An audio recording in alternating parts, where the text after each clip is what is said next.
கடுகளவு விசுவாசம், கடுகு விதையளவு விசுவாசம் உங்களுக்கு இருந்தால், நீங்கள் இந்த மலையை பார்த்து இவ்விடம் விட்டு அப்புறம் போ என்று சொல்ல அது அப்புறம் போ. மத்தேயு 17:20. ஒரு அருமையான குட்டி தம்பி தன்னுடைய வீட்டின் முன் இருக்கிற ஒரு சிறிய மலையை பார்த்து ஒவ்வொரு நாளும் இறைவனை நோக்கி பார்த்து பிரார்த்தனை செய்வானாம். இறைவா, என்னுடைய வீட்டின் முன் இருக்கிற இந்த மலை இந்த இடத்தை விட்டு அப்புறப்படுத்தப்படும் என்றால் நான் சுற்றி சுற்றி செல்லக்கூடிய தூரம் குறைந்து விடுமே, எளிதாய்க்கிறத்திலே அக்கறை செல்வதற்கு எனக்கு மிகுந்த உதவியாய் இருக்குமே, நீர் அக்கறையோடு செயல்படுகிற ஆண்டவர் அல்லவா என்று சொல்லி ஒவ்வொரு நாளும் விசுவாசத்தோடு இறைமைந்தனை நோக்கி பார்த்தானா. திடீரென்று மிகப்பெரிய அதிநவீன கருவிகள் எல்லாம் அந்த மலை அருகிலே வந்து வைக்கப்பட்டு இருக்கிறது. என்னவென்று இந்த தம்பி விசாரித்த பொழுது அவர்கள் சொன்னார்களா, அந்த மலையை அப்புறப்படுத்துகிற ஒரு பணியை செய்வதற்காக நாங்கள் வந்திருக்கிறோம். அரசாங்கத்திலே கொடுக்கப்பட்ட திட்டத்தை செயல்படுத்தும்படியாய், இந்த இடத்தின் வழியாய் பாதை அமைக்கும்படியாய் நாங்கள் வந்திருக்கிறோம் என்று சொன்ன பொழுது இந்த சிறுவன் எல்லையில்லா மகிழ்ச்சியில் துள்ளி குதித்தானா. எவ்வளவு தூரம் சுற்றி செல்ல வேண்டிய ஒரு சூழல் மாறிவிடுகிறதே என்று சொல்லி, இன்றைக்கும் ஒருவேளை ஆண்டவன் நம்மோடு கூட இடைபெற்றுக் கொண்டிருக்கிறார். ஒரு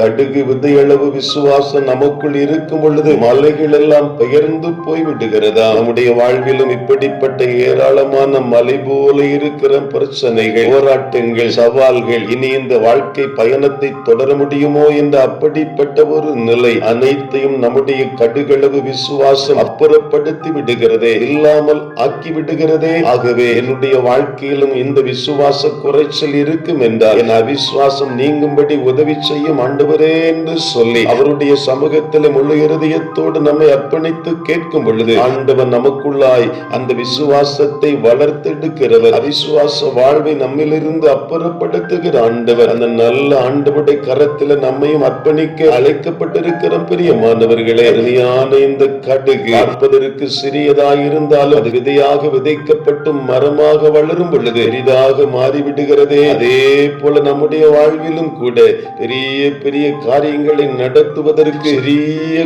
கடுகளவு விசுவாசம் போதும் என்பதாய் இன்றைக்கு அறிந்து கொண்டவர்களாய் அவருடைய கரத்தில் நம்மை அர்ப்பணிக்க அழைக்கப்பட்டிருக்கிற பிரியமானவர்களே, 12 வருடமாக பெரும்பாடுள்ள ஸ்திரீயும் இயேசுவின் வஸ்திரத்தின் ஓரத்தை தொடுகிறாள். அந்த வஸ்திரத்தின் முழுமையான ஒரு இடத்தை தொட வேண்டும் என்று அவள் நினைக்கவில்லை. கடுகளவு விசுவாசம் அவளுக்குள் இருந்தபடியால் ஓரத்தை தொடுகிறாள். அந்த வஸ்திரத்தின் ஓரத்தை மட்டுமே தொடுகிறாள், விடுதலையை பெறுகிறாள். இன்றைக்கும் அப்படிப்பட்ட இருதயத்தை எனக்கும் தாரும் ஆண்டவரே. இயேசுவே, எங்களை கரத்திலே தருகிறோம், அர்ப்பணிக்கிறோம்.